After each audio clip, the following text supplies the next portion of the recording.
I've been receiving a little bit of flack on for my video about shortening this drive shaft, and what I was trying to do is just try to show the poor man's easy way, junkyard fix, trail repair, whatever you want to call it, for shortening a drive shaft.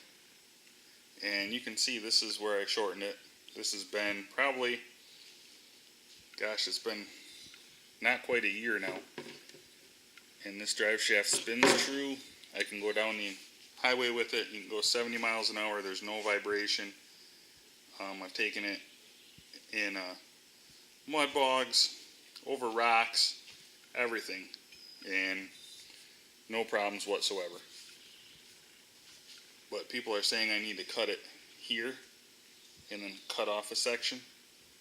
But see, on this particular drive shaft anyway, I'd be cutting off one of the balancing weights.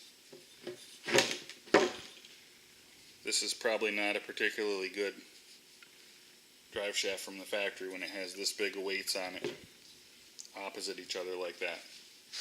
So when I took it out from the middle, I didn't affect that. If I would have took it off from the end, I would have took this piece right off right here.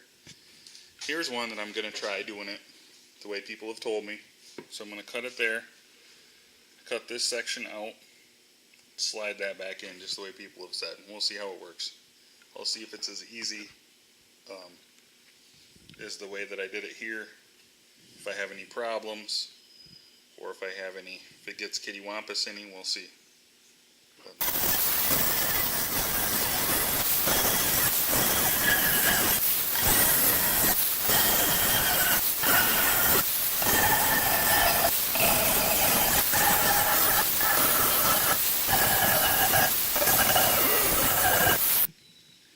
Not quite a perfect cut, but I'm going to go ahead and clean it up. Should be able to make it work pretty good.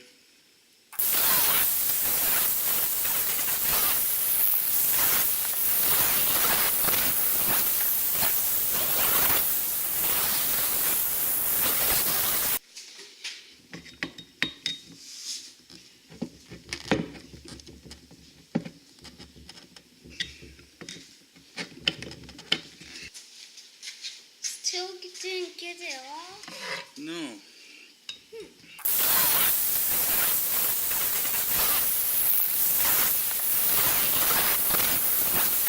Okay, so I chamfered the edge. First I cleaned it up and made it as level as I could.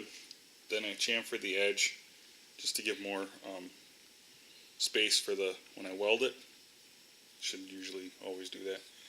And you can see right there, this is where the weld is on the pipe. So there's a bump there, so I've been using I've just been using the carbide tip on my air die grinder, and I cleaned out the inside of here. I've been cleaning this out, trying to get this to fit down in here. You can see I had a little problem. I wasn't careful enough, didn't realize how thick it was. I couldn't get it apart. I was trying to pry it apart, the drive shaft piece. Then when it finally popped off, I had cut through. I got to get it lined up just the way I want it and drive it down in there and then weld it. Okay, that's what it looks like. We're going to weld that up. Should look pretty good when we're done. This is just kind of covering to keep any splatter off the slide right there. I'm going to go ahead and weld it up and we'll see how it looks. I'm going to stitch weld it to try to keep it from warping, and this is exactly what I was afraid of. Trying to do it this way. It looks like this is not straight. See if I can get a good angle. It looks like it's going down.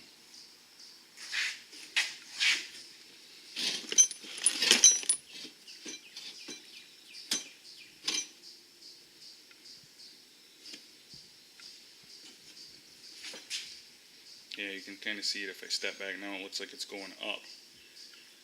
See, when I did it this way, I really didn't have any way of ensuring that it was straight. Like when I cut it in the middle, I was holding it with angle iron when I stitch welded it. This way, I had it jammed on there and just had to hope it was straight, and it sure looked straight when I started. And I stitched around it, but it seems like it still warped it. Okay, now it's time for the moment of truth. If I put it in and it doesn't wobble all over the place and looks great, then I'll admit I was wrong. If I put this in and it's wobbling all over the place, then I think you people were wrong.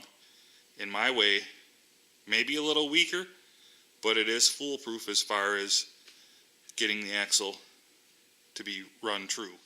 First, I'm going to do a baseline test with the other drive shaft in.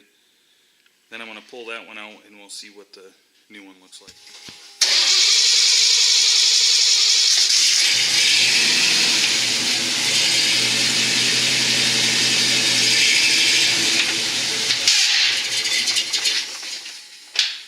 Here is the second drive shaft.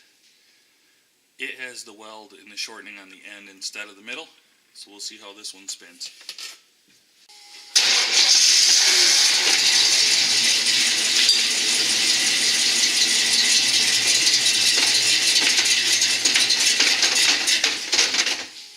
Okay, just like I said in my first video, when you weld it on the end like that, I don't have any simple way. Maybe other people do or can tell me a trick. But when I'm welding right on the end there, I don't have any way to tell to make sure that I'm putting it on square. So that thing wobbles like crazy because it's not square on the end. When I cut it and weld it in the middle, I can use the angle iron to hold it perfectly square and it will spin perfect. So that is why I weld them in the middle.